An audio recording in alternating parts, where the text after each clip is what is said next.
Hello pessoal, meu nome é Anselmo Silveira, Aldair Silveira, mais conhecido por Anselmo. E hoje eu queria fazer uma pergunta para jovem calverdiano e também para nós que está fala, que está siga esse vídeo, ligou. E essa pergunta é, para morrer, que tio de nós jovem calverdiano tem bom talento, mas ninguém que quer usar, que quer ir para a escola para tomar diploma de talento que nós temos. E tudo jovem se te fala, mo que esses carros, que essas casas, mas ninguém quer ir para a escola. E para ter um bom trabalho.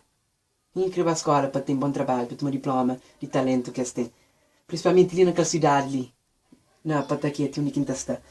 Encontro um monte de jovem que tem cheio talento. Outros é bom de bola, outros é bom na canto, outros é arquiteto, outros é carpintor. Outros é tudo que é, outros é mecânico. Mas ninguém quer ir para o colégio para ter aquele diploma. Para que tu ser profissional se tem aquele diploma. Nós jovens, para nós jovens que tem sonho de bom casa, bom carro, não tem que ir para a escola.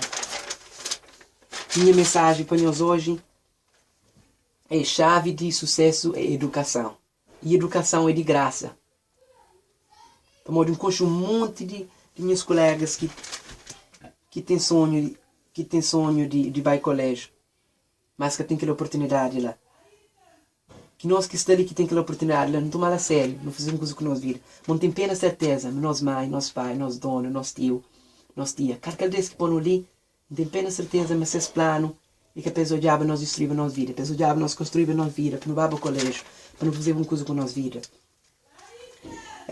Um monte de jovem que se fala, mas que tem um bom carro, bom casa, você está na rua, está de tiro, está com uma página, um dia na cadeia, um dia fora cada dia.